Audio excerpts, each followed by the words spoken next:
Fala, galera! Estamos aqui em mais um super episódio do PHcast com uma convidada que veio de longe. Estamos em Maringá gravando aqui essa semana. Estou aqui com a Larissa Santos, baiana, residente em Belo Horizonte. Travessia, distância não é o problema, né, Lari? Quando a gente quer, a gente corre atrás, né? Exato. Obrigado pelo carinho. Está aqui fazendo um trabalho já há quase um ano na Organi. E eu sei que você tem muito para entregar, o que você já nos entregou em tão pouco tempo. E aí eu falei, não, a Lari tem que gravar comigo, tem que trazer esse conteúdo para mais pessoas, a gente poder impactar mesmo de fato os gestores, os líderes, os empreendedores. E quem sabe você também fazer trabalhos complementares, porque você não vende projeto, você vende eficiência, você vende a verdade, você consegue melhorar ali a EBITDA da empresa sem ter que expandir, né? Com planta ou com loja. Então estou aqui, galera, com a Larissa Santos, engenheira de produção, formada pela Faculdade Estadual de Santa Cruz, Ilhéus, na Bahia. Chique, hein? Estudar na praia é bom, hein? Especialista nas áreas de gestão de produção e projetos. Bem-vinda, Lari. Obrigada, Paulo. Muito obrigada pelo convite. É uma honra estar aqui. Prazer enorme meu. E eu vou para cima aqui, tá? Vou fazer umas perguntas, fica à vontade para falar. Eu acho que aqui é a naturalidade, a espontaneidade aqui, né? Que nos faz ter uma audiência tão eficaz pela verdade, que é o que a gente quer trazer. A gente não está aqui para agradar todo mundo, não quer agradar mesmo, a gente sendo a gente, com o que a gente tem de conteúdo até aqui, sabendo que a gente vai se desenvolver ainda muito mais. Lari, qual foi o momento mais extremo da tua vida?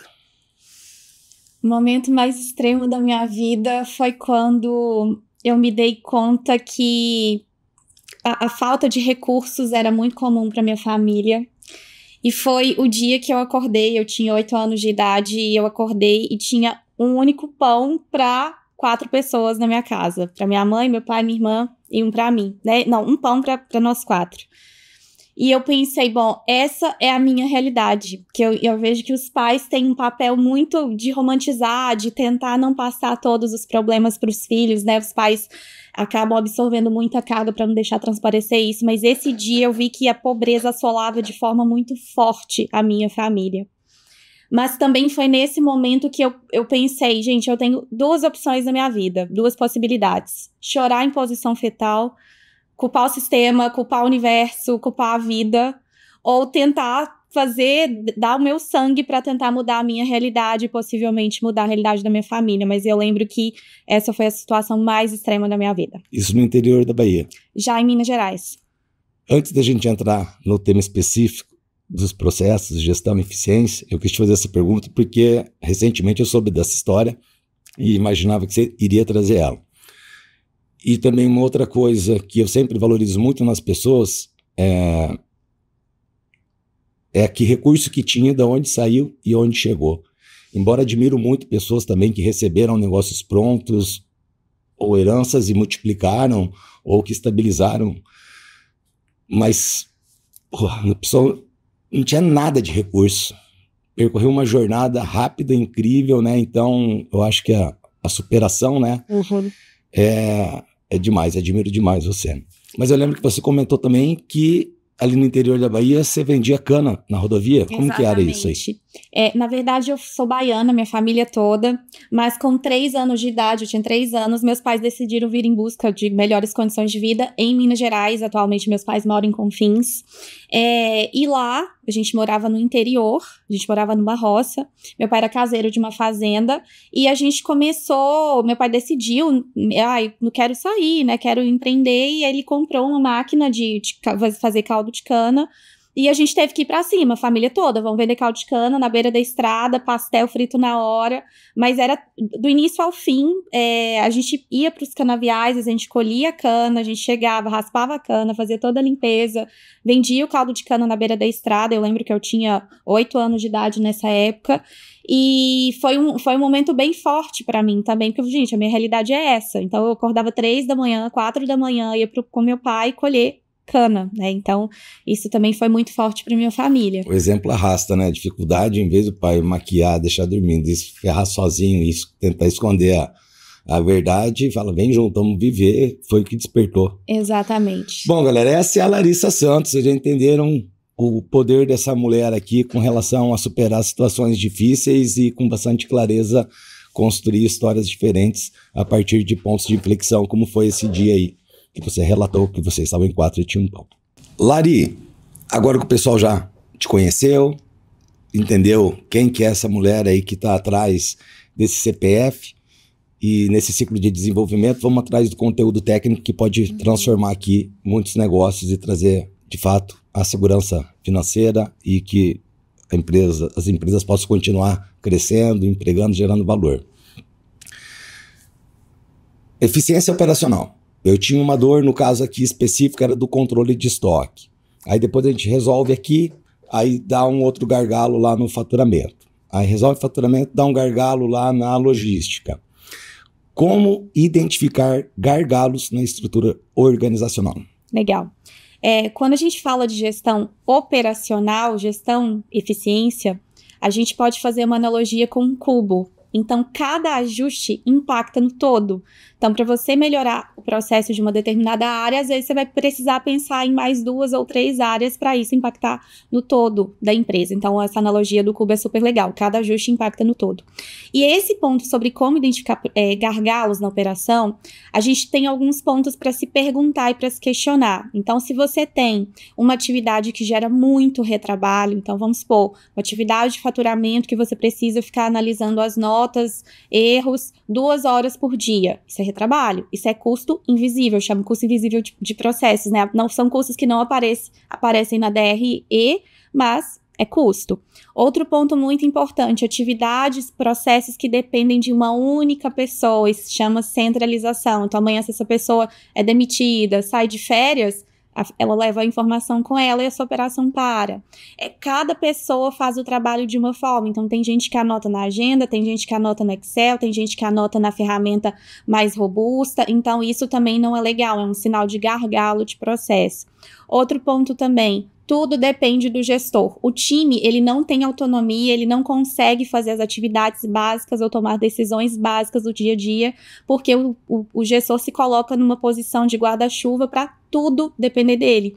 E se isso acontece numa empresa, o gestor acaba se tornando o gargalo da empresa, o gargalo do processo, e ele vai se tornar também, ele vai tocar o bumbo, ele vai ser o tambor da operação, então ele vai ditar todo o ritmo da operação. Então, é fazer esses questionamentos, o que gera mais retrabalho, o que gera mais custo, o que gera mais atraso, o que gera mais falta de padrão. Então, isso impacta diretamente no cliente, porque se você tem cada pessoa fazendo de uma forma, isso vai impactar na variabilidade do seu processo, do seu produto. Sim, eu achei muito bacana a analogia do cubo, né? Acho que um exemplo que a gente já imagina, né? O cubo, que a gente já viveu na companhia, na Organi, algumas situações de trazer pessoas que dominavam áreas específicas para uma consultoria ou um projeto, mas olhava só a logística, não olhava o antes, não olhava o depois, não fazia essa interligação como se fosse uma grande engrenagem girando, né? Desde o comercial, do faturamento, do controle de estoque, expedição. E aí, de fato, resolve um problema, mas cria um ou dois, né? Então, acho que essa visão sistêmica, né, que é o que a gente está trazendo para dentro da companhia também, através da gestão da complexidade, com a Claudiane, eu tenho visto, de fato, melhorias gigantescas, né? Para o cara olhar, tipo, para o retrovisor não, para o lado e olhar para frente, né? Coisas muito simples, mas que é aquilo que o Nailor Marx, um professor meu que estava aqui, um intelectual, trouxe no podcast. O óbvio tem que ser dito e o simples tem que ser feito, né? Fantástico a analogia ao cubo, porque a gente, né, não adianta você mudar aqui, porque vai impactar no outro canto. Lari, eu já vi, e a gente tem isso também nesse ciclo de crescimento, desenhar processo, você vai evoluindo, você vai tendo que adotar novas práticas de gestão em áreas específicas ali. Quando a empresa tem processos bem definidos e a equipe não executa, o que o líder precisa fazer? Tá, essa pergunta é muito boa. Inclusive é uma dor que vai ser uma resposta para mim, porque a gente tem um playbook lindo, maravilhoso de processo. A galera sabe, ouviu, foi treinado, por que não está sendo feito? aí não é feito um mês, não é feito 2 meses, aí dá outro problema, você vai para outro problema, aquilo ali está desenhado só para nível de comitê estratégico ou nível de gestor, o líder daquele departamento, os liderados nem sabem, né? Então, quando a empresa tem processo bem definido e a equipe não executa, o que o líder precisa fazer? Tá, esse é um bom ponto. E essa pergunta, ela sempre surge nas empresas que eu vou, porque é uma grande dor. Tem processos desenhados, fluxos bonitos, super estéticos, scripts, o que falar quando o cliente chegar. E eu sempre volto à pergunta, a equipe foi treinada? Esse é o primeiro ponto que a gente tem que entender. Temos fluxos, temos todos os pontos definidos. A equipe foi treinada? Sim. Tá, será que a gente não tá precisando, então, de uma reciclagem desse treinamento? Porque a galera fala que foi treinar, foi. Foi treinar. Aprendeu? Não aprendeu, então não adianta treinar o cara que não aprendeu, que o problema não vai mudar. Exato. É tipo, aí que você fala lá, operação assistida. Operação assistida. E eu quero dar um passo atrás, porque quando a gente fala de comunicação, Paulo, não é simplesmente comuniquei isso pra você, te mandei uma informação no WhatsApp. Eu preciso garantir que você entendeu a mensagem. Isso é super importante. Então, não é só o comunicar, você tem que fazer perguntas ao final do treinamento que valide que você conseguiu, de fato, passar toda a comunicação. Então, essa é a primeira pergunta. A equipe, de fato, entendeu o seu treinamento? Porque a gente está falando de pessoas diferentes, cada pessoa tem uma forma de se comunicar, de treinar, tem gente que é mais acelerada, tem gente que fala mais de forma detalhada. Então, é garantir que, de fato, a equipe foi treinada. Segundo ponto, não adianta dar treinamento e não fazer reciclagem de treinamentos. Geralmente, eu gosto de fazer reciclagem de pelo menos de 3 em 3 meses. Pessoas chegam, pessoas saem, as pessoas ficam assoberbadas de trabalho no dia a dia. Então, reciclagem de treinamento, a gente precisa garantir isso. Todas as vezes que a gente desenha um processo, a gente já desenha com um cronograma anual de reciclagem. Isso é super importante. Um outro ponto é, o processo que você desenhou, você envolveu as pessoas? Porque não adianta nada você desenhar um processo que na sua cabeça vai fazer sentido, sendo que você não vai executar. E claro, nem ouvir o teu time. E nem ouvir o time. Claro, existem casos de regra de negócio, diretrizes estratégicas que vêm de cima, a gente precisa cascatear, ponto. Isso é regra de negócio. Mas quando a gente fala de processo para operacional executar, seja o comercial, seja o cara lá da logística, a gente precisa ouvir. Porque às vezes a gente está considerando pontos só da nossa narrativa, mas quem está lá na ponta final que sabe das dores. Então, esse é o primeiro ponto. Garantir, de fato, se a equipe entendeu, reciclagem de treinamento. Agora, se você já se fez todas essas perguntas, já refez treinamento, fez reciclagem, garantiu que as pessoas entenderam, é definir o que você tolera na sua empresa. Se você treinou, a equipe continua fazendo os mesmos erros, até quando você vai tolerar esses erros? 6 meses? Você vai fazer um programa de retenção? Você está dando feedback para deixar claro para a pessoa que a pessoa está errando todos os dias a mesma coisa? Que a pessoa não está alimentando o CRM? Tá, então o Paulo está errando 10, já errou 10 vezes, eu já dei 10 feedbacks. Paulo, seu prazo é até X. É definir mesmo qual vai ser o programa de retenção e, infelizmente, a gente precisa chegar à demissão e a gente tem que definir o que a gente tolera na nossa empresa. Senão, acaba fazer tantas horas, tantos investimentos, tanto resultado que a gente busca e você tem 10 vezes, 10 treinos e a pessoa não fez nada. O cara tem que tomar uma decisão, que é aquilo que a gente ouviu até ontem, que a gente estava junto, né, numa palestra ali com a Claudiane, Sim. Que ela falou, né, da congruência, da aderência e da divergência, né? Tem momentos que tem que trazer pessoas novas para dentro da companhia, depende do momento que você chegou, nem todo mundo consegue acompanhar, você não consegue promover todo mundo a desenvolver, então tem que trazer. Eu escuto ali no ambiente do G4, às vezes 70-30, tipo 30 de novos e 70, né? Claro, não tem uma forma, depende do teu negócio, da tua estrutura. E promover os aderentes, né, com responsabilidade e desligar os divergentes, não tem o que fazer, né? E às vezes a pessoa está até passando mal dentro da companhia, porque não está conseguindo entregar, está sendo exposta, vai ser feliz na empresa da frente e a gente está acreditando que vai ser entregue uma coisa que não vai. Então é o papel do líder também olhar isso, cobrar, dar o feedback, 1, 2, quando chamar na terceira vez, o cara já até sabe, né? Exato. E, Paulo, se a gente não faz isso, a gente passa a cultura de tolerância ao erro. Isso e a gente não quer essa cultura, a gente quer uma cultura voltada para entrega, para resultados. Se você permite essa cultura de, vou errar, alguém vai corrigir, vou errar, alguém vai corrigir, você fica 2 anos com uma pessoa não entregando resultado. E assim, a realidade é uma só, empresa precisa de lucro, empresa precisa de entrega e resultado. Ontem à noite, a gente ficou até umas 10 horas depois do seminário, e até à noite, antes de eu dormir, ainda fiz umas anotações pessoais para o meu papel de gestor, que hoje estou ali no cargo estou como CEO, vou também agora nesse realinhamento estratégico, assumir algumas funções ali de comercial, a gente cresceu, tem vários estados, então eu preciso estar mais próximo e ditar da minha direção, mas eu vou exigir que seja entregue até o final desse ano a política de desligamento da companhia, que a gente fala, um assunto tão importante que a gente já abordou 2 anos atrás, quando o Dr. Décio esteve aqui fazendo um trabalho maravilhoso e quando viu tantas coisas que aconteciam dentro da empresa e a gente não faz nada com relação à penalização. O objetivo não é penalizar, né? O objetivo é criar uma cultura forte de eficiência, de lucratividade e de resultado, né? Uma cultura orientada a resultado. Só que também você ser tolerante, ou seja, então nem gasta o tempo para criar o processo, nem cria expectativa para aquilo acontecer, se você também não vai ter a atitude correta de exercer o papel de líder, que não tem que agradar todo mundo. As diretrizes que foram dadas da companhia.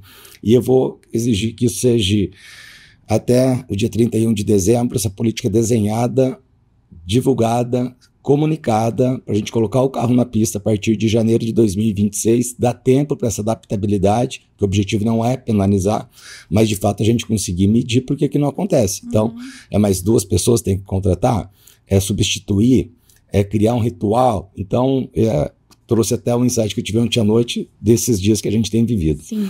Falando em cultura, falando em operação assistida, falando em cobrança e tolerância, quais rituais você considera fundamental para ter uma cultura forte orientada a resultado? Reunião 1 para 1, olho no olho. Essa reunião ela precisa ter pauta, ela precisa ter ações, entregas e combinados. Isso precisa estar registrado. Ações, entregas e combinados. Combinados, exatamente. E quando eu falo de ação, sempre vai ser o que precisa ser feito, um prazo e um responsável. Sempre lembrar disso. Toda ação precisa de um prazo e de um responsável. Porque senão você acaba entrando numa cultura de ficar fazendo reunião e não entrega. Você fica num limbo. E é muito importante você sempre começar a próxima reunião desse jeito. Paulo, essas ações, como é que tá essa ação 1? Isso que foi entregue? Isso que tem atraso? Precisa de ajuda? Então, sempre relembrando, começando a reunião dessa forma, relembrando o que foi combinado na última reunião. Então, reunião 1 para 1, você com o seu liderado direto, e é entender se faz mais sentido reunião semanal, reunião quinzenal. Eu gosto de reunião semanal, definido na agenda, já terminar a reunião com a próxima agenda. Então, todos os dias, toda semana, segunda-feira, de 10 às 10h30, reunião com o seu gerente direto. Isso é super importante. E é uma reunião muito objetiva, porque o seu liderado, ele vai, olha, Paulo, eu tô com essa dificuldade, isso aqui a gente precisa escalar, essa semana eu fiz tais entregas, semana que vem eu pretendo fazer tais entregas, e essa semana eu tô com esse ponto de dificuldade. Então, é uma troca mesmo. Isso é super importante, porque você se aproxima da operação e você dá protagonismo para a pessoa resolver. Certo? E não explode lá na frente daqui 3, 6 meses, quando você vai lembrar do assunto, pedir nada sair do lugar, que aí explode. Tanto que isso que você trouxe agora, acho que uns 60, 90 dias atrás, né, a gente conversando disso, você me conduzindo também, me ajudando no meu papel ali. A gente tinha uma questão de uma situação em São Paulo, né, da parte operacional, e eu te trouxe umas situações que estavam acontecendo, como a gente poder melhorar essa comunicação do departamento, o líder, olhar e tal. E aí você pediu, Paulo, mas você pediu prazo, você pediu, ou seja, muitas das coisas acontecem na empresa, então é uma falha minha, até talvez de organizar os projetos que estão andando ou as demandas que foram solicitadas e só tirar da tua frente aquilo quando de fato foram sanadas, né? E aí você trouxe, Paulo, então tá, pede para o Sérgio como, quando e que dia que ele vai te entregar. Exatamente. Né? E aí aquela questão, eu falei, Sérgio, que dia que você vai me entregar o plano de ação para eficiência lá da Operação São Paulo? O cara já olhou assim. E de fato, por quê? Porque tinha data, aquilo ali não era um assunto que eu estava falando na reunião, como sempre falei, eles viram que eu estava mudando o meu comportamento, que é a cultura orientada a resultado, né? Exato. Então, e acho que você vai ter um papel muito importante também em contribuir nesse ciclo que a gente vai tá desenvolvendo dentro da companhia, de inclusive me ajudar. Eu também tenho fraquezas, eu também estou em desenvolvimento, eu também estou em evolução.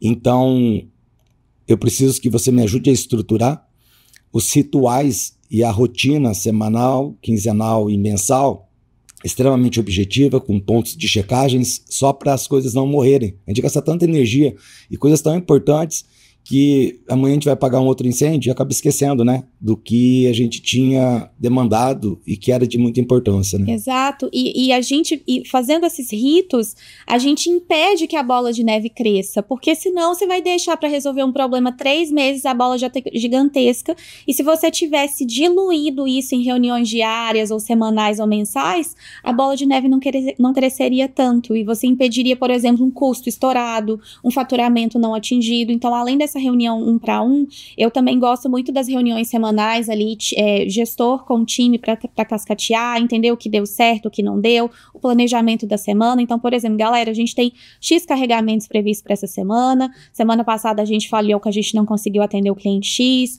Ou então vamos pensar comercial. Essa semana a gente tem planejado X milhões em faturamento. A gente vai adotar essa estratégia. Então, enfim, é muito importante ter essas reuniões semanais.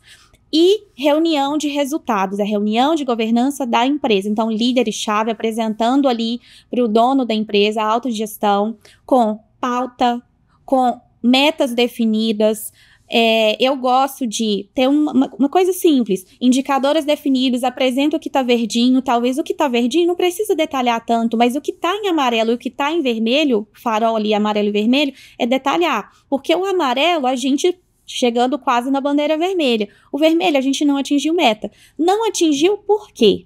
Então, se a meta era 100%, a gente atingiu 85%, o seu liderado ele precisa justificar o que causou o não atingimento da meta e o plano de ação com prazo responsável para garantir o atingimento da meta no próximo mês. Sim, isso é um acordo de parceria. Você viu que ontem eu até fiz uma pergunta para uma liderança nossa de um outro estado, né? Falei, qual que é a tua meta desse mês de outubro? E outra coisa, meta não é teto, né? É o chão, né? Sim. Então, não tem teto, na verdade. A galera acha que chegou, bateu no teto a meta. Não, ali é o zero, pô. E aí eu pedi, e eu sei que não tinha sido entregue o resultado de setembro.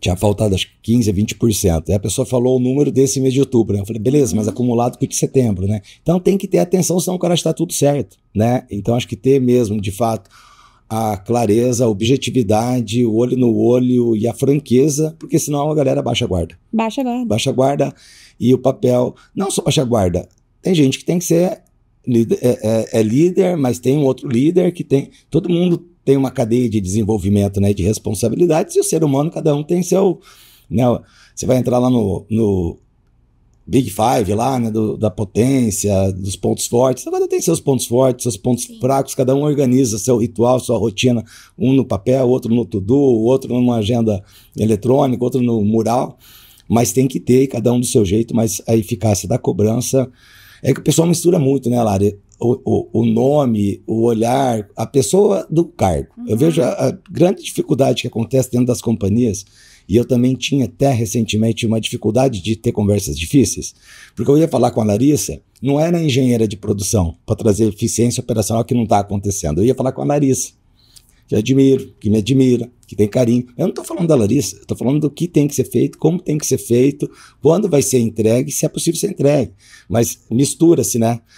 A pessoa já leva para o pessoal, acho que o Paulo não é mais carinhoso, acho que o Paulo está sendo muito duro. Não estou sendo duro nada, é aquilo, não estava combinado, né?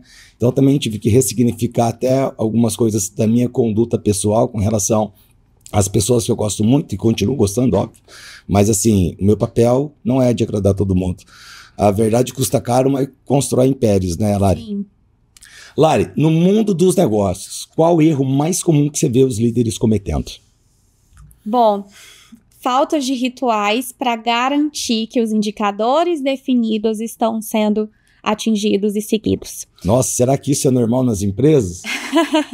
Bom, eu vejo que tem muito lá. Então, o planejamento estratégico colado na parede, metas, moonshots, isso é super comum, planejamento muito definido, mas isso não cai. Isso não é cascateado tático e operacionalmente. Então, você tem um investimento legal, você tem os seus objetivos, seus OKRs definidos, mas você não tem rituais para acompanhar e para garantir que aqueles objetivos que você definiu para sua empresa estão sendo atingidos. Então, não adianta. Falta dos rituais, então, para você é o maior erro. Exatamente. Tem lá aquele ambiente laboratorial, 2, 3 dias no planejamento estratégico, final de semana, lindo, bonito, parece lá uma companhia extremamente organizada, está organizada, mas só não tem as checagens, não tem controle, não tem ritual, não tem rotina, e aí nada acontece. Exatamente. E eu acho muito interessante, né? O empresário fica se gabando, contratei uma consultoria para planejamento estratégico, 3 dias de imersão em São Paulo para construir os nossos OKRs.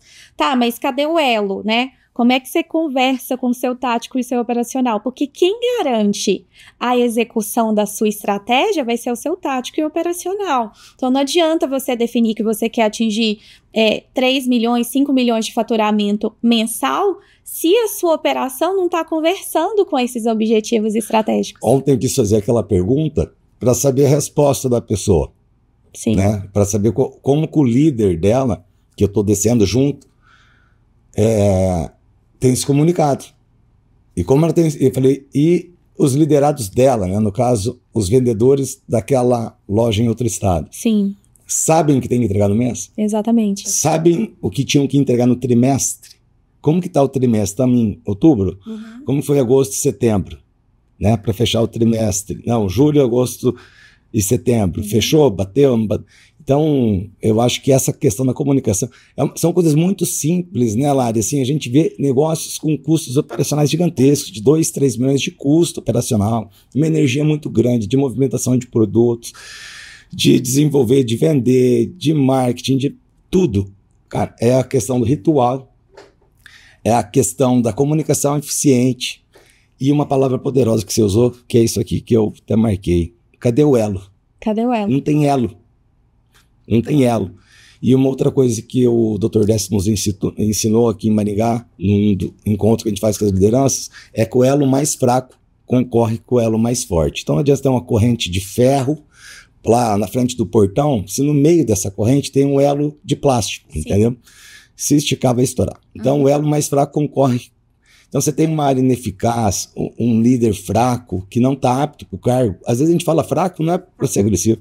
Às vezes a pessoa é muito boa, mas a empresa cresceu, a complexidade aumentou, você trouxe novas ferramentas, mais tecnologia, né?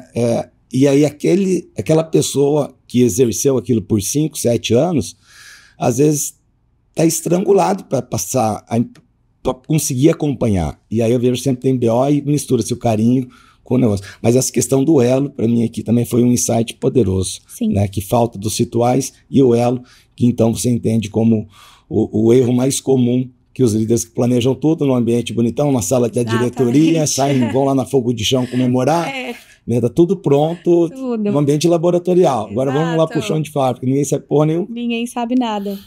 É uma desconexão, né? O operacional e o tático acabam se desconectando ali da estratégia e não faz sentido. Perfeito. Lari, você também é empreendedora, você também está dentro dos negócios, você também tem expectativas de, junto com a empresa, de transformar e ter um impacto, mas obviamente você também, como uma pessoa normal, também comete falhas. Sim. Você já passou por algum fracasso que, olhando para trás, foi essencial para o teu crescimento? Sim, eu tinha um cargo de assistente de logística quando eu terminei a faculdade em Ilhéus.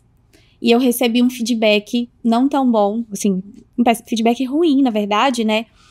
E o meu gestor falou, Lari, você precisa ter uma visão de início ao fim da empresa. Eu trabalhava na Cargill na época, uma empresa do agro, né, com vários segmentos. Na época em Ilhéus era cacau e chocolate. O meu gestor, ele falou, Lari, você precisa ter uma visão, né? Ele usou o termo end-to-end da operação. E eu fiquei assim, pensando comigo, cara, eu sou assistente de logística, pra que eu preciso ter uma visão de como é produzido, triturado o cacau, a amêndoa de cacau? E eu remoí isso por vários dias.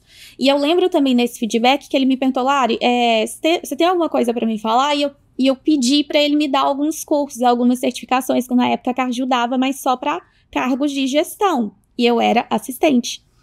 E ele falou, Lari, a gente precisa seguir o fluxo natural das coisas, você ainda não está preparada para fazer esses cursos. E eu fiquei remoendo isso também. Tanto o feedback de eu ter uma visão do início ao fim da operação, que eu não concordei, e essa falta de retorno dele, porque eu queria a certificação, eu queria que a minha empresa me desse a certificação. E eu lembro que eu remoí isso por mais ou menos 8 meses. Eu perdi 8 meses da minha vida remoendo duas coisas. Só que depois eu comecei a fazer uma autorreflexão. Eu falei assim, Larissa, peraí. A visão de início ao fim da operação vai ser bom não só para a empresa, vai ser muito bom para você. Isso vai te gerar conhecimento, você vai entender como o seu trabalho na logística vai impactar o todo, então é o cubo. Hoje eu penso no cubo, na época eu não pensava. E o outro ponto, o curso, o certificado, ele é bom para a minha carreira. E foi nesse momento que eu falei, eu tenho que bater no peito e ter protagonismo na minha carreira. Porque no final, a empresa acaba ganhando também quando tem bons funcionários ali entregando resultado. Só que o profissional, o funcionário, ele também ganha, porque o conhecimento ele vai ter para a vida inteira. Fica, né? Fica. E eu comecei a identificar também que é muito fácil você terceirizar a culpa. É a coisa mais fácil normal, do mundo, né? terceirizar a culpa. A logística aponta para o comercial. Exato. A culpa é sempre do responsabilidade outro. Bilateral. Então, é a culpa da empresa, a empresa não me valoriza. Poxa, mas deixa eu fazer uma autoanálise aqui, né? Então, foi esse startup, eu comecei a trabalhar essa minha visão de início ao fim, porque hoje isso é basilar para o meu trabalho, isso é incrível. E a questão de bater no peito, eu sou protagonista da minha carreira. A empresa não quer me dar o curso? Ela tá certa, o curso é só para gestão, eu não sou gestora. A política tá lá. A política tá lá, sabe? Então, o que eu fiz? Comecei a economizar, comprei a certificação, que na época era uma certificação chamada Greenbelt, que é probabilística, estatística, gestão, eu paguei. E isso me abriu portas depois dentro da própria empresa e fora da empresa. Então é isso, protagonismo da minha carreira. Você sabe o que você quer correr atrás, levantar.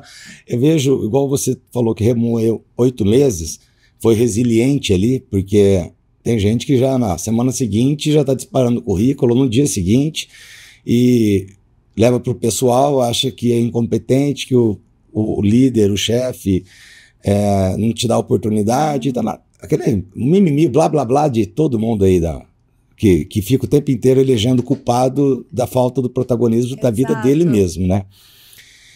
E eu ia te fazer a pergunta quando você começou a falar que você teve problema no feedback. Eu ia te pedir se foi a estruturação da comunicação do feedback, que eu acho que também tem um rito, né? Certo? Tem como fazer um feedback. Vai lá no Google, vai lá no YouTube, tem muitas maneiras para você se desenvolver e poder dar o feedback. E eu também vi nisso que você falou, e eu vejo muitas pessoas hoje, olhando para 30 anos para trás, estou com meus 40 e tralalá,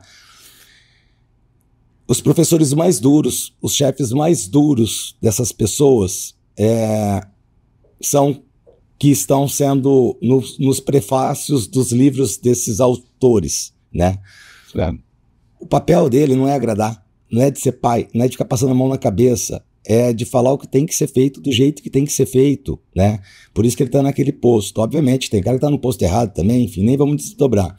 Mas acho que receber isso, absorver. Você ficou 8 meses ali. Na hora que ele matava o cara, treta com o cara que não te pagava, não te via, não te valorizava. Mas como essa pinhaca do end-to-end aqui, que você depois associou ao cubo, era importante para a companhia. Independente do que você está pensando, o que você quer, o que não quer, a regra está lá, é cultura, é política e ponto. E como isso te desenvolveu, para isso que a gente está vivendo na empresa aqui agora, hoje na Organi. Porque se não tivesse essa tua visão sistêmica, a gente ia resolver um problema do estoque pontual. Ia continuar a ociosidade do tempo lá na expedição, ia continuar tendo o conflito do comercial, eu não ia saber se os indicadores da logística estavam integrados, o frete sendo cobrado junto com o comercial. Então, você veio para um projeto, mas a tua capacidade é o end-to-end aí, palavra bacana de se falar e de entender, né? Foi fantástica. Porra, qual o nome do teu chefe aí desse cara? Você lembra ou não? André Assis. André? André. André, parabéns. Um ótimo líder e um cara eficaz e linha dura, porque o óbvio tem que ser dito, o simples tem que ser feito. Vamos construir essa jornada, não é do dia para a noite. Então, tem pessoas que passam, não sei se eu gosto dele ou não, mas os caras te moldou na porrada. Super. Às vezes a gente fica na treta lá atrás, mas depois lá na frente dá um abraço gostoso lá. Esses dias eu encontrei um professor meu no aeroporto, José Miguel Garcia Medina, cara extraordinário, brilhante, um gênio do direito, grande jurista, renomado, cara bizarro. Mas eu trabalhava, com 18 anos eu trabalhava o dia inteiro, fazia faculdade à noite, tinha um conteúdo brilhante do cara, mas eu também não ia pro direito civil, processo civil, era uma matéria chata para mim, porque eu trabalhava em cartório, eu gostava do direito empresarial, da parte econômica, de negócios. Então era uma matéria que eu tinha dificuldade, porque eu nunca me vi sendo advogado em processo civil. Então era um conteúdo que para mim não era sexy, não era atraente, e não ia ser proveitoso depois, embora todo conhecimento é legal. E ele era um cara duro, né? Tanto que alcançou e é reconhecido pelo trabalho técnico e pelo grande cara que é, né? Encontrei ele no voo, ele e a esposa dele esses dias, eu agradeci pra caramba a ele. Me acompanha, inclusive, e assim, ele não foi o meu mentor no direito, mas ele foi meu mentor pelo mesmo pouco tempo do que tem que ser feito com a galera indisciplinada. Inclusive, eu levei DP dele, levei pau nele. Não tem, a regra é essa, ponto final, acabou. Então, me ajudou a moldar e me ser uma referência. José Miguel Garcia Medina. Um beijo, professor. Lari, a gente aproveita aqui também para mandar uns abraços aí, reconhecer as pessoas que nos ajudaram a crescer, mesmo as pessoas que nem imaginam impacto que tem na nossa vida. Lari, PH, cheguei lá na Cargill. Fui lá para Ilhéus, quero sair de Maringá, mudei para Ilhéus, fui contratado no cargo de gestor. Chego lá, o que fazer? Primeiro ponto, você precisa entender a estrutura da sua equipe. Você tem um gerente abaixo de você, você tem 10 assistentes, você tem que ter clareza disso. Você tem que fazer a estrutura, você tem que entender seu organograma. Esse é o primeiro passo. Cheguei no cargo de gestão agora, o que eu faço? Você tem que entender a estrutura. Como o seu time é formado, seu organograma. Depois disso, você precisa definir, você precisa ter muita clareza dos indicadores da sua área. Você é responsável por entregar o quê? Por movimentar qual ponteiro da companhia? As alavancas, né? Exatamente. É venda? É custo de frete? O quê? É movimentados? Você precisa ter muita clareza do que você vai movimentar na empresa. Então, passo 1, entender o organograma, a estrutura do seu time, ter clareza dos indicadores da sua equipe. Dos indicadores importantes, que também a galera fala de KPI, indicador, um monte de coisa, performance. Mas é o seguinte, é importante pro teu negócio aquele indicador? Exatamente. 15 indicadores pro teu negócio? Não. Valeu, nem lei, tá? Cara, o que de fato muda? O que é importante, né? Às vezes tu começa com uma jornada menor e cobra. Exato, exatamente. Definir ali os indicadores, 3 a 5 indicadores no máximo, que você vai ter que bater o olho todo dia para saber se está indo bem, se está indo mal. E feito isso, você precisa ter a organização das rotinas dos cargos. Você precisa ter clareza, você precisa ter os rituais com seu time, você precisa entender as rotinas de cada cargo, porque as rotinas que vão conduzir ali o atingimento dessas metas, desses indicadores. Então, organograma, indicadores, rotinas por cargo. Top demais. Fica fácil com você, viu? Tão simples como parece. Não, mas acho que a tua eficácia na comunicação, a tua sinceridade, a tua capacidade de se comunicar, muito simples, e de conquistar a galera. Eu vi ali, a gente tinha pior na operação, você vê, as áreas brigam indiretamente, quase que diretamente. Sim. E é difícil, ninguém quer mudar, né? E quando eu vi o comportamento teu ali dentro, como que a galera te admira pela comunicação, pela sinceridade, pela maturidade, coisa simples e pontual ali, com objetividade. Não aquelas conversas que não tem fim, longa. Fica só falando de pessoa, mas não fala do processo, não fala do indicador, não fala pra quando, não fala, né? Exato, as pessoas precisam ter clareza. E só pegando um gancho da simplicidade, hoje eu sei que é uma dor no mercado, tem vários clientes reclamando sobre a dificuldade que está sendo contratar. Eu tenho clientes com vagas abertas há mais de um ano, por exemplo, estou com um cliente que está tentando contratar um gerente de melhoria contínua e processos há mais de um ano. Mas a minha pergunta é, além da dificuldade em contratação, será que as pessoas têm paciência em treinar e falar exatamente o que ela quer? Porque, Paulo, se você entrar para uma empresa hoje eu preciso explicar exatamente o que eu espero de você, em qual momento você vai preencher o CRM, o que você vai falar para o cliente. E eu vejo também que as pessoas não têm essa paciência, não têm essa clareza de explicar e deixar claro para o colaborador o que é esperado dele. Quando eu falo deixar claro, não é simplesmente, toma, Paulo, isso aqui é descritivo de cargo, suas funções são essas. É deixar claro mesmo em qual momento o Paulo vai entregar, o que o Paulo vai fazer, em qual link o Paulo vai ter que acessar todo dia para entregar o que a companhia precisa. E a gente precisa ir pelo simples, porque a gente não precisa falar IA mais cara do mundo ou contratar a pessoa que formou em Harvard. Gente, às vezes a gente tem as peças certas dentro da nossa empresa, os recursos certos. O que falta é clareza e simplicidade e direcionamento claro para a equipe. E a conexão. E a conexão. Porque às vezes está tudo ali dentro, que vai buscar lá fora, porque não ouviu um liderado lá da ponta. Exatamente. Tá? E o exemplo, enfim, o exemplo raso. Tempo atrás eu vivi ali um dia de logística, ali, de expedição, numa situação que você soube até, que a galera falou que não dava de uma venda que a gente ia fazer, a maior venda da história que a gente fez, tinha que ser aquela semana, não dá, falei, dá, bora, vamos lá, chama a galera às 6 horas da manhã que eu vou lá, ajudo a carregar essa porra. E foi legal, tanto pelo meu papel na liderança, tem hora que o senhor tem que descer no chão de fábrica, sair dos eventos e ir para viver a vida, a rotina ali da tua equipe. Porque eu vi ali a dificuldade que era usar um carrinho que tinha, eu vi a questão de colocar lá um filme lá no produto final que não tinha um equipamento, eu acredito que melhora a produtividade, a agilidade e o acabamento. Então não adianta, você tem que, né, olhar, viver ali, né? O exemplo não é a melhor forma, é a única, né? De você poder transferir. Lari, você comentou aí de uma empresa que é mais de ano, trabalhou em Cargill, faz processos em grandes companhias.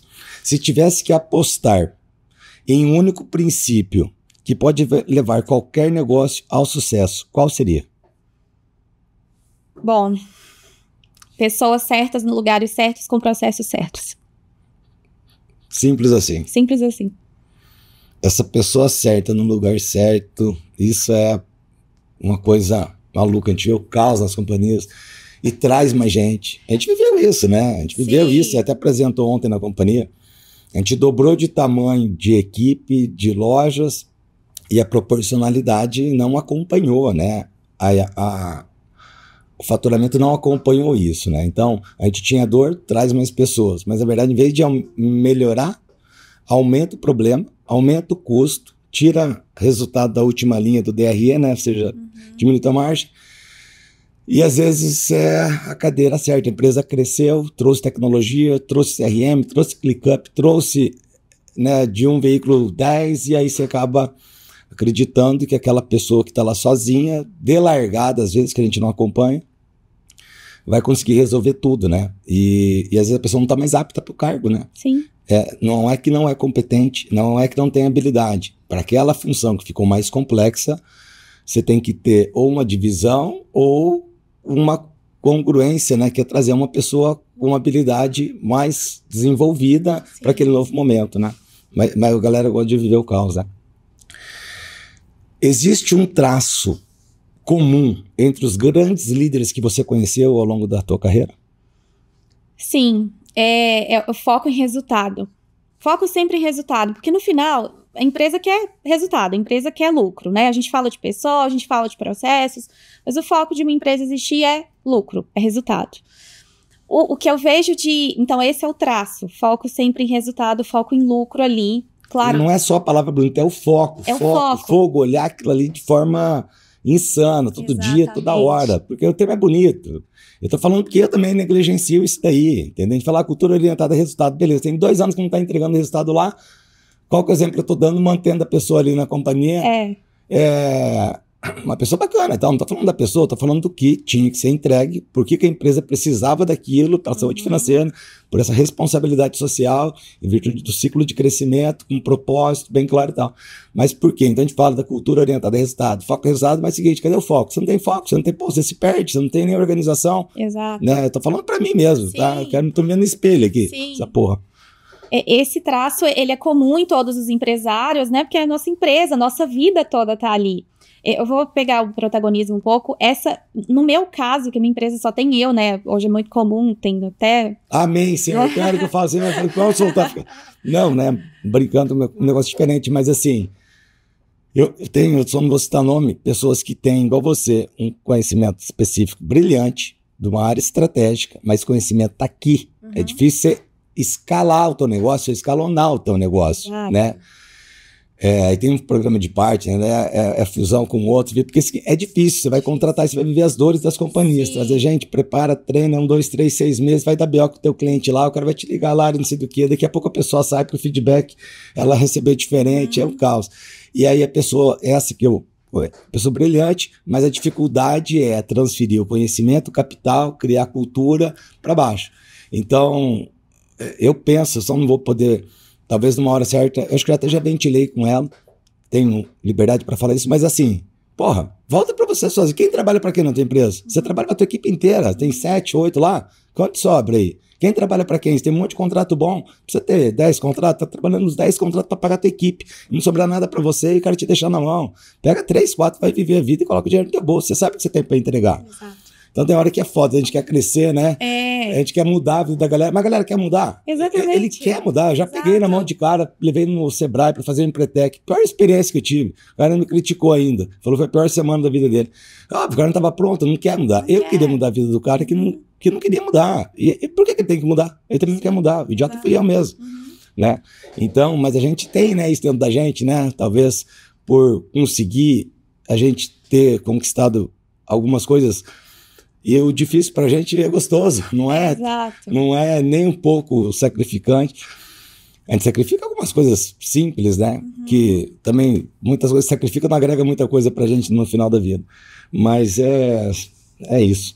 Lari, quando você identifica muitos processos a serem estruturados, Tá. por onde começar? Chegou na companhia, a empresa está lá, cresceu em 5 anos, saiu de 10 funcionários para 100, montou lojas em estados, trouxe logística, produto é importado, tem departamento de marketing que foi criado, tem, enfim, um estoque em outra região, aumentou a complexidade. Chegou lá, a empresa conseguiu chegar lá na unha, desenhando algumas coisas, criando algumas políticas, não conseguindo checar e tal, mas tá lá aquele caos, o momento do caos, né? Porque às vezes a empresa circula entre caos e ordem, e esse é o futuro de quem...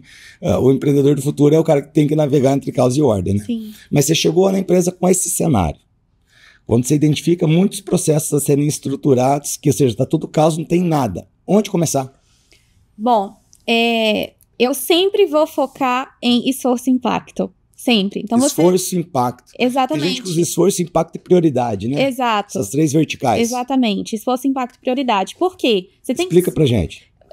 Eficiência operacional, processos problemáticos, isso vai ter sempre. Você pode contratar a melhor consultora do universo, isso sempre vai ter. E tanto que o meu trabalho ele é bastante recorrente, porque quando a gente fala eficiência operacional, sempre vai ter coisas para melhorar, custo para reduzir, faturamento para aumentar. O ponto é, você tem 10 processos para melhorar. Você tem que priorizar o que vai gerar mais resultado mais rápido para sua companhia. Com menos esforço e que vai ter um maior impacto. Exatamente, de alta prioridade. Porque não adianta você focar num problema que vai demorar 1 ano para você resolver, que vai ter um impacto baixíssimo, né? Você vai ter baixa prioridade, você vai ter um esforço altíssimo para balançar qual ponteiro do seu negócio. Esse esforço é financeiro até. Exatamente.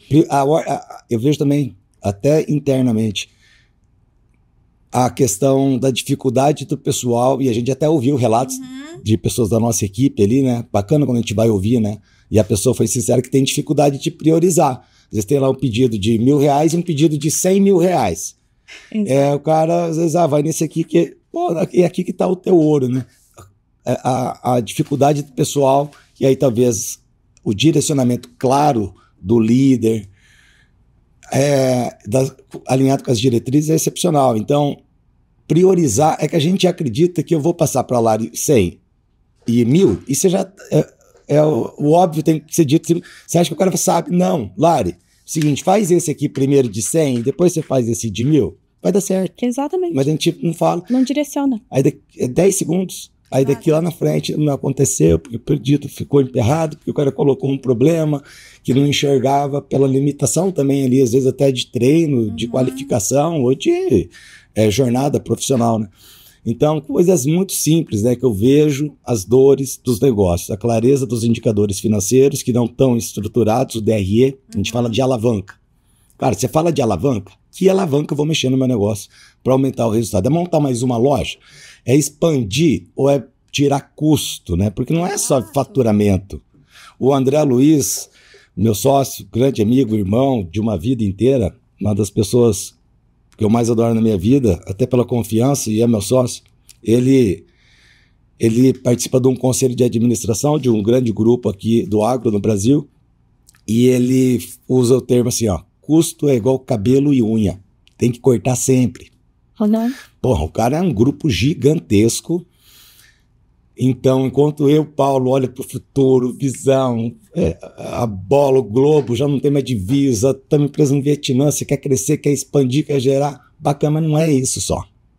Se não tiver, por isso que a complementaridade, eu sou mais, assim, olhando muito para frente, mais acelerado, gosto de tomar um pouquinho mais de risco, óbvio, com bastante juízo, e ele, perfil extremamente conservador, extremamente analítico, até graduado em economia, então acho que essa complementariedade é extraordinária, porque ele trouxe para mim, numa conversa dessa, um choque, igual cabelo e unha, então você associa, você fala, pô, verdade, tem que cortar cabelo cada 20 dias, unha também. Por que eu não vou revisar? Por que eu não tenho uma agenda no meu financeiro? Quantas ferramentas que são pagos com recorrência, de Reportei, de RD, que nem é mais usado. O cara que contratou a ferramenta, saiu da companhia, se fez aquele contrato de 12 meses, está lá já pagando 36, nem é mais usado. Ah, é R$150 por mês? É 1.800 no ano. Quanto que 1.800 tira da tua margem de contribuição? Eu vejo outra coisa, Lari, que a galera tem dificuldade, assim, de entender. Ah, vendi R$10 mil na Organi. Dos R$10 mil, eu posso, inclusive, estar perdendo nessa venda, né? Mas a mente, não sei se é porque eu não tive educação financeira até meus 40 anos, tive contato, isso aos 40, muito recente, parece que os mesmos 10 mil que saem é os 10 mil que entram. Então, assim, vendi 10 mil, eu posso tirar 10 mil. Não. Se uma empresa tiver... A indústria trabalha com 3% e 5% de resultado, né? Depende do negócio, tem uma lucratividade maior, mas assim, você tem que vender às vezes 1 milhão para sobrar 50 mil. Sim. 2 milhões para sobrar 100 mil. Então, aqueles 5, 10 mil de um patrocínio não é 5, 10 pau não, meu irmão. É 200 mil que você tem que vender a mais. É 200 mil de produto que tem que estar no teu estoque. Depende do teu fluxo financeiro, como o meu é importado, eu tenho que comprar 6 meses antes. Então, você tem que vender mais. Só que às vezes se vender mais não é só faturamento. Será que a tua equipe do faturamento não suporta? Às vezes tem que contratar mais um por causa daqueles 200 mil a mais. Às vezes tem que contratar mais um na expedição por causa daquele volume mais de venda. Às vezes mais um aumenta tudo por cascata, né? E você fica naquele ciclo vicioso, em vez de retomar o ciclo virtuoso do crescimento, né? Sim, por isso que é muito importante a gente ter rotina, a gente deve, você tem sua empresa, eu também tenho a minha, a gente ter rotina para fazer análise mesmo. O que está dando certo no meu negócio? O que está dando errado que a gente tem que parar? O que dava muito certo há 2 anos atrás que a gente parou de fazer e a gente precisa retomar? A gente tem que ter tempo para pensar no seu negócio. Eu tenho uma rotina semanal, segunda-feira, que está escrito assim, pensar de 8 às 11. Eu penso em toda a estratégia do meu negócio. É pensar no detalhe. Nossa, eu tô rodando essa campanha aqui no LinkedIn, não funcionou. Atraí só pessoas muito fora do meu perfil de cliente ideal. Não, eu tenho que mudar. Então, é se questionar, é fazer autoprovocações, porque isso são tarefas simples, coisas simples, que impactam muito os meus ponteiros. E sobre essa questão de por qual processo melhorar, é esforço, impacto, prioridade. Eu gosto muito de ir pela linha financeira, então vamos focar no comercial, que é o motor, é colocar dinheiro para dentro, mas também tem essa possibilidade. Onde é que a gente consegue enxugar custo, cortar custo? Será que não é negociar um insumo com um fornecedor de outro estado, que mesmo com o frete trazendo aqui para o nosso estado vai ficar mais barato? E é cobrar isso do time, é incentivar, é fazer provocações e perguntas certas, porque a gente sempre vai ter possibilidade de enxugar custo, sempre. Você falou uma coisa muito importante, fazer a pergunta certa. O poder não está na resposta, é na pergunta. Na pergunta, e eu não sei se você já reparou, quando a gente faz as perguntas perguntas certas para o nosso time, a resposta vem da própria pessoa. Então a gente não faz nada, a gente faz a pergunta certa, a gente ajuda a pessoa a pensar, a gente conduz ali. Então às vezes ela traz o problema, com a pergunta certa ela já traz também a solução. Então a gente tá, além disso, de fazer as perguntas certas, apontando o dedo pra lá, mas você pediu pro cara a pergunta certa, ele respondeu e saiu dele mesmo que era ele. Pô, enfim, é autorresponsabilidade também. E a gente chancela a conversa assim, beleza, Paulo, então você já trouxe essa solução, que dia que você consegue desenvolver isso, trazer um retorno? Tal dia, tal hora, vamos combinar essa entrega? Sabe, você já chancela ali a conversa com prazo, ação irresponsável. Sabe? Claro, e acho que é o que eu falei agora há pouco de você, a habilidade da comunicação, porque geralmente quando acontece um BO, né, mexe ali com a animosidade, com o humor, e às vezes com uma cobrança de um chefe, do dono, ou às vezes você vai muito forte para cima, né? E às vezes essa comunicação, a comunicação violenta ou agressiva, o assunto já morreu. Na verdade, o que fica é esse nervosismo, essa rixa depois. Então, ter essa habilidade, que é um dos pilares, eu acho, daquela equação que a gente está estruturando a gestão da complexidade, que é a tal da maturidade emocional, né? E essa maturidade emocional, dentro dela, deve estar dentro desse pilar tem um guarda-chuva ali com muita coisa que é saber ouvir, que é saber falar, ter a paciência, enfim. Exato. Lari, legado. Qual legado Larissa Santos quer deixar nessa vida? Simplicidade. A gente consegue atingir resultados grandiosos com pequenas ações simples no dia a dia. Eu sempre vou por essa linha, eu sempre vou bater nessa tecla. A minha comunicação, a minha publicação, a forma como eu me posiciono nas redes sociais é pela simplicidade. E eu não tô falando só pelo cunho romântico, eu sou uma pessoa simples. Eu tô falando de realidade mesmo, assim. Se você não tem todos os aparatos ideais para construir o que você quer naquele momento, é se perguntar: o que eu tenho hoje? Qual que é o ferramental que eu tenho hoje que vai me ajudar a atingir o que eu quero? Eu tô falando isso pessoal e profissionalmente, né? Então, beleza, vamos pensar pessoalmente falando, eu quero começar a fazer atividade física, mas eu não tenho dinheiro para fazer um esporte, uma natação, uma academia. Será que na minha cidade não tem uma praça que eu posso me comprometer e fazer uma caminhada todos os dias, 15 minutos que seja, sabe? Vamos pelo simples e amanhã, quando eu tiver dinheiro, eu pago uma academia, eu pago um esporte. E agora, voltando um pouco para o meio profissional, meio corporativo, eu quero o nosso sistema é muito ruim. Gente, mas o sistema que a gente tem é esse. O que eu consigo fazer para melhorar? É abrir um chamado junto lá à ferramenta? É pedir alguém para me treinar? É assistir um vídeo no YouTube para entender o que a ferramenta me entrega no momento? Porque eu vejo que as pessoas ficam criando muitos subterfúgios. E tem que contratar tal ferramenta, tal pessoa. Mas às vezes a gente tem dentro do nosso dia a dia, nossa operação, o que a gente precisa para atingir o que a gente quer. Sim. Na verdade, o pessoal gosta de terceirizar, não tarefas, gosta de terceirizar responsabilidades, né? Tarefas você delega, responsabilidade não, é tua. E quanto tempo jogado fora com besterol em digital, em Instagram, em Facebook, em pornografia, sei lá que porra, tanta galera no grupo do futebol, é a mesma coisa, todos os grupos vão lá rodando, o cara não tem 10 minutos para ter a curiosidade de chegar na casa dele 7 da noite, né? Só vai lembrar do BO todo dia às 8. Cara, pensa um pouquinho, se esforce ali, concentra um pouquinho, cara. Sim. Então, se for para deixar de questão de legado, foca no simples. Vamos focar no simples, vamos focar no básico que a gente tem aqui, depois a gente melhora, vamos focar no que a gente tem hoje. E eu vou falar uma coisa super paradoxal, mas é uma coisa que eu tenho me perguntado. Será que pensar simples virou algo complexo? Porque eu tenho me deparado muito em reuniões com... Olha o corte aí, hein? Como que é? Será que pensar simples ficou complexo? Fala de novo aí. Tá. O corte aí, galera. Será que pensar simples virou algo complexo? Porque eu me deparo em reuniões com grandes executivos, cabeças pensantes, pessoas com acesso à educação, cursos MBAs internacionais, problemas para resolver. Temos um problema hoje na nossa companhia. As pessoas estão com uma tendência de dar soluções mirabolantes, sem diagnóstico, soluções de mercado. Vamos contratar. Não, Paulo, esse problema aí tem que ser uma IA. Esse problema aí a gente tem que contratar uma pessoa para criar um Power BI. Paulo, isso aí só contratando fulaninho. Gente, vamos pensar simples. O que a gente tem hoje para resolver a parada? Sabe? Que recurso que tem na mesa. Exatamente. O que a gente pode fazer hoje com o que a gente tem para a gente resolver?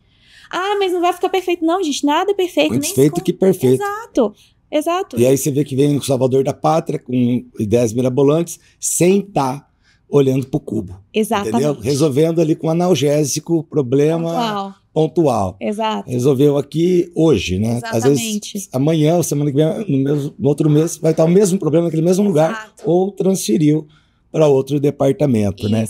Por isso que eu acho que isso que você trouxe, que é o elo, tá aqui marcadinho aqui, e essa questão do cubo, porque não tem como, tem que estar tudo interligado, porque é um organismo, uma organização, não é silo, não são companhias diferentes, e é isso que eu vejo que acontece também em companhias. Áreas em trincheiras diferentes, em vez de estar construindo pontes, estão construindo trincheira. Exatamente. E as pessoas usam também muito o conceito de ilhas, né? Cada setor ali é uma ilha. E as pessoas não querem se debruçar sobre o problema. Gente, galera, vamos entender esse problema aqui? Vamos debruçar a nossa energia, vamos passar a manhã inteira entendendo qual que é o problema? Porque às vezes é uma solução super simples para um problema que está acontecendo na nossa companhia. Lari, com você a vida fica mais fácil com os negócios. Imagino que aquela dor, aquela angústia, aquele empreendedor que está ali passando mal, de não sabe onde começar, tem que te conhecer, né? E óbvio que, na verdade, não tem salvador, mas assim, você tem que começar de um marco com uma pessoa que tem essa visão sistêmica, que faz um diagnóstico, com coisas pensando simples, gastando pouco, sem trazer mais despesa para dentro, que de fato busca eficiência. Lari, para quem te segue no Instagram, é Instagram, LinkedIn, onde é a tua rede social? LinkedIn, é Larissa Santos. Larissa Santos. E Instagram não, pouco, mais LinkedIn. É mais conteúdo LinkedIn. Tá lá, ela tem conteúdo. Todo dia conteúdo, vídeo. Exatamente. Então tá, a gente se segue, se acompanha lá. Tá bom. Lari, para finalizar aqui, 2 perguntas. Qual sonho a Larissa ainda não realizou? Família. Eu tenho muita vontade de ter família. Profissionalmente falando, eu sinto que eu cheguei em grandes marcos. Acho que foi um crescimento super exponencial. Isso me deixa muito feliz, mas eu tô vivendo exatamente o que eu sempre sonhei há 17 anos atrás, os resultados que eu setei, mas eu tô começando a sentir muito essa vontadezinha de construir família, filhos. Esse na hora sonho certa, né? No começo tinha que trabalhar, tinha que correr, tinha que construir essa história, não era a hora, né? A hora certa tá agora, extremamente nova, com carreira consolidada, porque senão atrapalha um pouquinho também, né? Senão, até eu compartilhei com o Bruninho, com meu filho essa semana, uma postagem do Nardon, dos 5 anos. Eu vou até pegar aqui. Tá. Porque eu achei. E é isso, exatamente. Às vezes eu tô tem coisas na cabeça que não estão estruturadas. Mas quando eu vejo, identifico aqui. Vamos falar assim, a pessoa chegou, está com 20 anos de idade. Se você tiver 5 anos de liberdade, sem estar focado, sem estar com objetivo, é 50 anos de dor. Então você tem 20 anos, ficou até 5 anos de liberdade. Faz faculdade fora, 5 anos só estudando. E na balada, acabou a faculdade, pegou diploma, vai pra onde, irmão? Não vai pra lugar nenhum, tá vendo? Nem vale mais nada, é um conteúdo. Mas a graduação hoje é um conteúdo como vários outros que existem, que tem muito mais impacto, inclusive, na tua vida, né? Diferente de 30, 50 anos. Então, com 20 anos, ou você vai escolher 5 anos de liberdade e vai ter 50 de dor, ou você vai ter 5 anos de dor para ter 50 anos de liberdade. E eu vivi isso aqui. Embora meu pai e minha mãe sempre me entregaram tudo, no melhor. Óbvio que também tem época que a gente dá uma zoada. Mas assim, cara, eu sabia o que eu queria. Eu trabalho pra caralho, desde muito cedo, entendeu? Eu tenho uma vida acelerada, louca, mas desde 15 anos trabalho. Desde 15, trabalho pra caramba, amo trabalhar. Quantas vezes eu deixei de fazer muita coisa gostosa, entendeu? Porque eu estava com foco exacerbado no que eu queria atingir. Então você tem que ter, sim, um gole de renúncia, resiliência. Mas, cara, depois vem a plenitude, você tem tudo que você sempre sonhou ter. Mas a galera que fica ali nos 5 anos de conforto, acredita que é fácil, né? E depois é doído, porque você não consegue mais voltar nesse ritmo da roda, porque a coisa já tá lá na frente. Aí nem com 10, 15, entendeu? Só com um milagre, velho. Eu lembrei disso agora, eu compartilhei com ele, e ele também tinha visto, e queira ou não, né? Tipo assim, meu papel, dar uma direção clara, né? Fez 20 anos agora, e sinalizou que agora ele vai... É que a faculdade é intensa ali em São Paulo, tá no 2º ano, começou o terceiro, então tem mais 2 anos, até a faculdade bacana, que começa matutino pela manhã, à tarde tem os desdobramentos de projetos em equipe, já tudo muita coisa de trabalho em equipe, que é um ambiente de empresas, de pessoas, de cara que vai entregar mais, cara que vai entregar menos, cara que não vai entregar, cara que vai zoar, vai te prejudicar na nota, enfim, já vai. E o último ano é à noite, então assim, não é aquele negócio engessado do início ao fim, né? Então, o último período já é noturno justamente para você ter, né? Embora também se quiser trabalhar, estudar de dia, dá para trabalhar à noite, né? Não tem nada a ver, mas assim, mas fica mais fácil pelas jornadas de trabalho e as empresas, né? E para finalizar, Lari, quem foi seu maior ídolo? Quem foi ou quem é seu maior ídolo? Carlos Roberto Faustino, ele tem 75 anos, ele é o guru da locação de veículos hoje, é um velhinho super fofinho que usa suspensório combinando com cinto. E há 5 anos atrás eu tive a honra de conhecê-lo. Eu era coordenadora de melhoria contínua em Belo Horizonte, uma empresa de locação de veículos. Qual? Chama-se Setlock. E ele chegou para melhorar todos os processos. E eu lembro que na época eu vi como uma ameaça, porque a minha função também era melhorar os processos. Você trabalhava na empresa? Trabalhava na empresa. Trabalhava ali, exatamente. CLT, PJ, enfim, trabalhava lá. CLT, exato. Hoje é a Larissa que vem. Na época é ele que ia, ele que foi, né? Carlos Roberto Faustino. Exatamente. E eu o vi como uma ameaça. Nossa, esse senhor vai atrapalhar meu trabalho, porque estão contratando ele é o que eu não estou entregando. Mas enfim, contrataram ele porque ele tem 75 anos, né? 40 anos de lugar desse tempo. Exatamente. Ele começou a fazer visitas presenciais, consultoria, eu comecei a acompanhar o trabalho dele. E eu pensei, cara, futuramente eu quero empreender. Eu estou tendo no presente...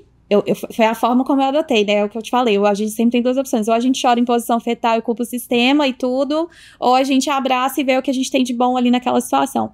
Eu falei, eu tô tendo a oportunidade de aprender com ele. Eu quero isso pra minha vida. Eu quero viajar, eu quero atender as empresas, eu quero ser muito boa no que eu faço.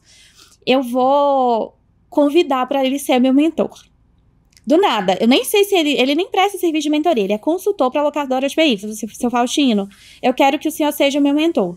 Ele falou, minha querida, eu não presto esse serviço. Eu falei, não, eu quero que o senhor seja o meu mentor profissional, pessoal, espiritual, que seja, mas eu quero absorver tudo que você tem para me passar, eu vou produtizar tudo isso, eu vou internalizar tudo isso e eu vou dar continuidade ao seu trabalho. E foi isso que aconteceu. Hoje ele é uma pessoa que me orienta em tudo, assim, eu aprendi muito com ele, em saber mentor ouvir, da vida e de negócios. Tudo, exatamente. E hoje a gente faz alguns projetos juntos. Seu Carlos Roberto Faustino, um beijo enorme pro senhor está sendo muito importante, o senhor está transferindo todo esse legado, esse conhecimento, esse acervo, essa simplicidade. Os mineiros é diferente, ele é mineiro também? Ele é paulista. Paulista? Mas já está radicado em Minas. Ali, O impacto que tem, né, numa cadeia. E quando a gente fala ler atrás de legado, né, pessoas que compartilham de forma generosa. E até vou ler um texto de um amigo aqui que faleceu até mês passado de setembro, um grande amigo que ficou os últimos 3 anos lutando com câncer e mudou, Antônio Carlos Puca Júnior, um beijo, meu querido. Um dia a gente se encontra. E um dia ele mandou uma mensagem para mim, há uns 2 anos atrás. Que eu faço as coisas sem esperar nada em troca. E ele escreveu uma mensagem que eu quis até salvar no bloco de notas aqui. Que foi forte. Eu falei, será que sou eu mesmo? Pô, caramba. Gostou de você ler também, assim, de um grande amigo, com autenticidade, sem esperar nada em troca, que a gente não tem nada de negócio em comum, é amizade sincera, verdadeira. Um homem é avaliado de verdade pelo que muda para melhor a vida de outros, principalmente de quem não conhece. Então, seu Carlos, o senhor mudou, está mudando a vida de muitas pessoas, e o senhor não me conhece, não sabe, e de muitas outras pessoas que estão comigo na companhia, que vão ter resultados surpreendentes em virtude desse novo ciclo virtuoso que a gente vai crescer. Então, amém, que tem muita gente importante, com valores, tem muito cara bom na vida, né? Não só de conhecimento, como de coração, de sinceridade. Então, depois vou acompanhar lá. Tem rede social, seu Carlos, será? Carlos Roberto Faustino. Mesmo, o homem tá 75, tá lá. Super online. Que bacana, que legal. Vou acompanhá-lo depois. Um forte beijo. O senhor impactou e impacta essa cadeia inteira que está lá no início do Vietnã, hein, seu Carlos? Lari, muitíssimo obrigado. Eu acho que você conseguiu aqui, dentro do espaço de tempo que a gente tem como, né, um limite aí para o episódio, passamos por temas, por tópicos, né, muito importantes e fortes, que giram o motor da companhia, que não é só vender, é trazer eficiência, identificar o problema, identificar o gargalo, trazer a melhoria, pensar de forma simples, os traços incomuns, os rituais, os erros, que é a falta de rituais, enfim. Foi, acho que, uma palestra aqui, né? Que tem que documentar esse episódio. Tenho certeza que vai sair muitos cortes para a gente poder divulgar e atingir o que é o propósito do PHCast, que é poder também, através do conhecimento de pessoas que eu tenho um relacionamento pessoal, extrair ao máximo. Por isso que eu te pedi da locadora, que locadora que era, porque parece que tudo brota lá em Minas. Eu não sei se é por causa do incentivo do imposto, do PVA, alguma outra coisa. Mas a Localiza, seu Salim Matar, era de lá, né? E uma pessoa que eu conheço há 30 anos de Maringá, o Dirley Risse, que foi, acho que, o número 2 que eu gravei em São Paulo com ele. Conheço o Dirley há 30 anos. Pensa numa pessoa simples, humilde, com um berço muito forte, aproveitou as oportunidades. Tinha 12 carros, né? Hoje a Localiza tem 650 mil veículos. Ele é diretor de ativos lá e muitas fusões e aquisições até chegar, então não tem atalho há 30 anos, né? E por isso que eu quis saber, porque tudo sai de lá, né? Então, esses convidados que eu tenho acesso, conteúdo poderoso, que passaram por muitas das fases, que muitas empresas que nem existem, ou que estão em movimento, vão passar? Cara, se você tiver um insight, um conteúdo poderoso de quem já viveu aquilo com muita verdade, né? O mundo de verdade, não empreendedor de palco, essas loucuragens que a galera faz e vende, né? A galera acredita. Então, eu tenho essa capacidade de trazer convidados espetaculares. E esse é o propósito meu, através do conhecimento do que transformou a minha vida, foi ouvindo podcast em estradas no Covid, poder trazer isso aqui, e que um insight dessa jornada aí de convidados que já passaram e que vão passar por aqui, possa de fato também impactar e a gente melhorar a vida de pessoas que a gente nem sabe como vamos atingir. Como a gente teve um relato ontem da Claudiane, né? Daquela questão da música, que loucura. Sim. Gente, a vida é muito, muito top, velho. Muito top. Obrigada, Paulo. Muito Lari, obrigada. Beijo enorme. Obrigada. Ó, Maringá, quer fazer família, aqui é bom pra criar filho, aqui é bom pra morar, aqui é bom muitos voos para São Paulo, pro Brasil inteiro. Então, se quiser adotar Maringá para morar, custo baixo, povo trabalhador, cultura regional muito forte, de muito trabalho, e você tem passagem pelo agro, fica o convite aí, tá? Maringá é top, Paulo. Pra Maringá. Então muda pra cá e bora trabalhar, tá mais perto. Vamos avaliar, muito obrigada. Tem 50 empresas pra pegar você e levar aqui, que eu tenho certeza que você consegue trazer muito resultado pra eles, tá? Bom. Beijão. Honra, Paulo, obrigada. Bora vender, bora trabalhar agora, né? Bora.